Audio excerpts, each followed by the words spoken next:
स्वागत है आपका फाइनेंशियल मिस्टेक सीरीज़ में।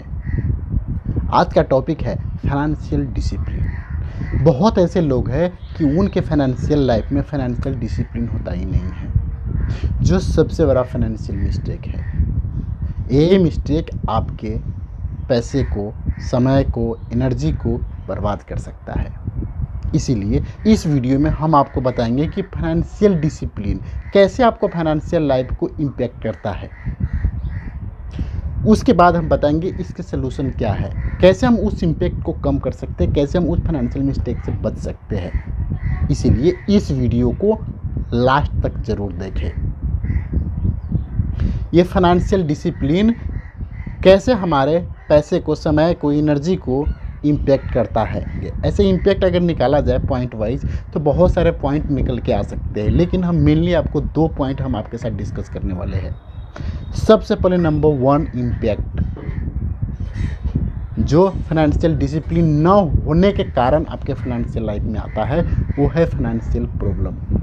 फाइनेंशियल प्रॉब्लम मतलब फाइनेंशियल स्ट्रगल फेस करना। जैसे में आपको कार की ज़रूरत है लेकिन कार के लिए पैसे नहीं है, बच्चे की एजुकेशन की ज़रूरत है लेकिन उस एजुकेशन के लिए पैसे नहीं हैं, बच्चे की शादी में बहुत ज़्यादा खर्च करना चाहते हैं लेकिन उसके लिए पैसे नहीं हैं। लेकिन हमने ऐसे ऐसे लोग को भी देखा है जिनको भूख लगा है, खाना खाना है, उनके लिए पैसे नहीं हैं। ऐसे भी लोग हैं कि जिनको हेल्थ ख़राब है लेकिन डॉक्टर के फी देने के लिए, हॉस्पिटल को खर्चा देने के लिए, मेडिसिन को खर्चा और रिकवर करने के लिए उनके पास पैसे नहीं हैं। ये फाइनेंशियल स्ट्रगल की मैं बात कर रहा हूँ, ये फाइनेंशियल प्रॉब्लम की मैं बातें कर रहा हूँ कि ये फाइनेंशियल प्रॉब्लम आपको देखना पड़ सकता है अगर फाइनेंशियल डिसिप्लिन आपके लाइफ में नहीं है तो। इसीलिए फाइनेंशियल डिसिप्लिन को ज़रूरी है।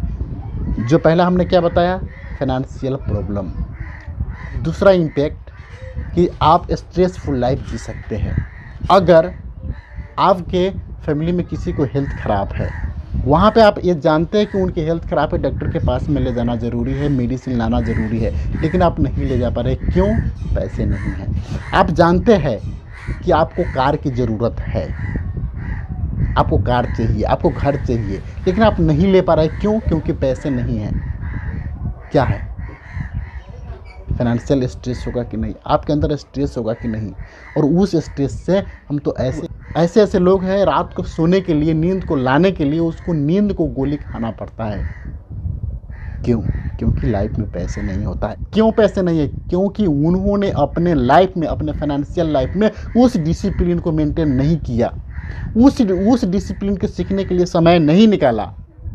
मैं ये चाहता हूँ आपके लाइफ में ऐसे चैलेंजेस, ऐसे प्रॉब्लम कभी ना आए, और उससे बचने के क्या उपाय है, उस डिसिप्लिन के फॉलो करें जो फाइनेंशियल लाइफ में एक डिसिप्लिन होना चाहिए।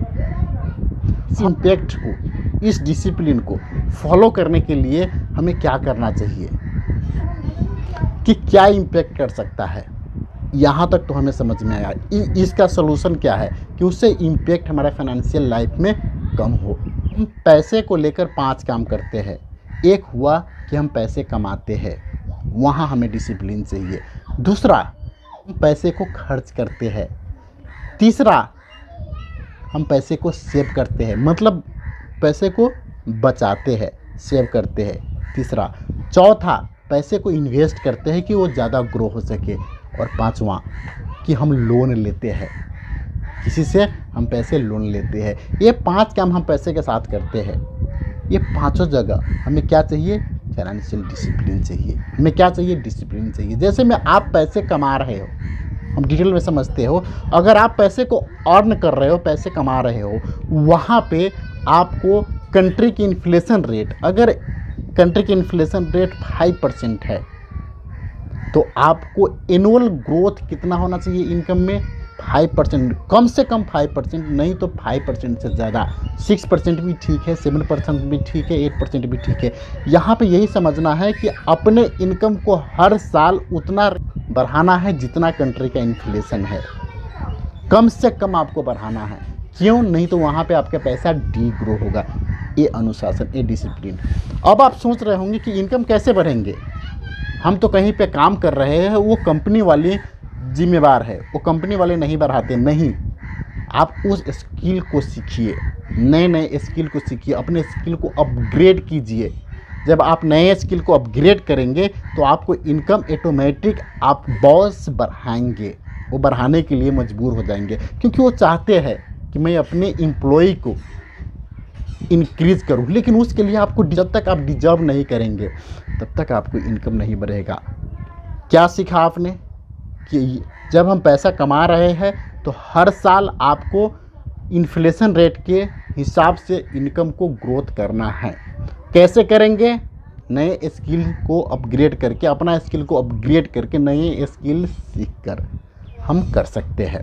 दूसरा डिसिप्लिन, हम पैसे को एक्सपेंस करते हैं, मतलब पैसे को खर्च करते हैं। वहाँ भी डिसिप्लिन है कि ज़्यादा हम लग्जरी पे पैसे को खर्चा न करें, जितना ज़रूरत है। ज़रूरत को पहले समझे और चाहत को समझे कि हमारे लिए ज़रूरत क्या है, हमारे लिए चाहत क्या है। जैसे रोटी, मकान, कपड़ा हमारी ज़रूरत है, लेकिन ये कपड़े हमारे पास है, अब दूसरा कपड़ा डिस्काउंट मिल रहा है इसीलिए लेकर आना, ये हमारा ज़रूरत नहीं है, ये हमारे चाहत है। हमारे पास 2 व्हीलर है, लेकिन एक दूसरा 2 व्हीलर खरीद के ले आना, ये क्या है? हमारे चाहत नहीं है, ज़रूरत है। चाहत और ज़रूरत में डिफरेंस छुटियाकर अपने लिए चाहत पे कम पैसे खर्चा करना, ज़रूरत पे ज़्यादा खर्चा करना, ये डिसिप्लिन है। तीसरा, सेविंग। सेविंग के साथ क्या डिसिप्लिन होना चाहिए? सेविंग का पहले फार्मूला हम ये जानते थे कि इनकम आया, इनकम में से खर्चा को माइनस करो, पहले खर्चा करो और उसके बाद में जो बचत होता है उसको हमें इन्वेस्ट करना है या जो भी करना है। लेकिन अब वो नहीं करना है। इनकम आया, इनकम से पहले हम सेविंग करेंगे, इसके बाद में जो हमें बच जाएगा वो एक्सपेंसेस के लिए रहेगा सबसे पहले। अब यहाँ पे हो क्या रहा है? पहले हम एक्सपेंसेस को अपने लाइफ में ज़्यादा प्रायोरिटी देते थे, इसीलिए इनकम आते ही सबसे पहले खर्चा। लेकिन अब क्या करना है हमें? एक जैसे में इनकम आया, अब इनकम आने के बाद में हम सबसे पहले सेविंग के लिए निकालेंगे। क्यों? खर्चे को क्यों नहीं रखना है? इसलिए नहीं रखना है कि हम पहले एक्सपेंसेस को प्रायोरिटी देते थे, लेकिन अब हमें सेविंग को प्रायोरिटी देना है। क्यों सेविंग को प्रायोरिटी देना है? क्योंकि वही सेविंग हमें मल्टीप्लाई होकर एक दिन बहुत ज़्यादा वेल्थ क्रिएट करके देगा हमें। क्यों? वो खर्चे मल्टीप्लाई होकर और खर्चे को बढ़ाएगा, लेकिन हमें जब सेविंग को प्रायोरिटी देंगे तो वही सेविंग हमारे मल्टीप्लाई होके, कंपाउंडिंग होकर वही हमें ज़्यादा वेल्थ क्रिएट करके देगा, वही ज़्यादा पैसा बना कर देगा। इसीलिए हमें सेविंग को अपने लाइफ में प्रायोरिटी देना है। फिर चौथा नंबर, इन्वेस्टमेंट।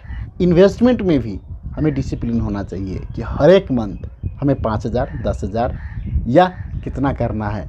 हर साल के बाद में हमें कितना % से अपना इन्वेस्टमेंट को बढ़ाते लेकर जाना है। सब डिसिप्लिन होना चाहिए। अगर ये डिसिप्लिन हम फॉलो कर लिए तो हमें वो प्रॉब्लम नहीं आ सकता।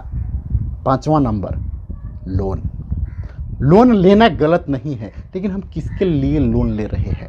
मैं ये नहीं मना कर रहा हूँ कि आपको लोन नहीं लेना चाहिए, लेकिन हम किसके लिए ले रहे हैं उस चीज़ पे डिपेंड करता है। क्या इंटरेस्ट रेट है उस चीज़ पे डिपेंड करता है। हमें लोन लेना चाहिए या नहीं चाहिए उस चीज़ पे डिपेंड करता है। या हम अपने ज़रूरत के लिए लोन ले रहे हैं, या हम अपने लग्जरी के लिए, लग्जरी लाइफ के लिए हम लोन को ले रहे हैं, इस चीज़ पे डिपेंड करता है। इसीलिए आप अपने लग्जरी के लिए ज़्यादा लोन ना ले। यहाँ भी आपको डिसिप्लिन को मेंटेन करना। अगर ये 5 चीज़ पे अपना डिसिप्लिन फोकस कर लिया ना, तो जो आपको 2 प्रॉब्लम हमने बताया था, स्ट्रेसफुल लाइफ और फाइनेंशियल प्रॉब्लम, वो आपको कभी नहीं फेस करना होगा। कभी आपकी ज़िंदगी में पैसे की किल्लत नहीं होगी, पैसे की कमी नहीं होगी। यही था आज के फाइनेंशियल मिस्टेक में। फाइनेंशियल लाइफ में डिसिप्लिन को होना बहुत ज़रूरी है। मिलते हैं कल एक नई वीडियो के साथ।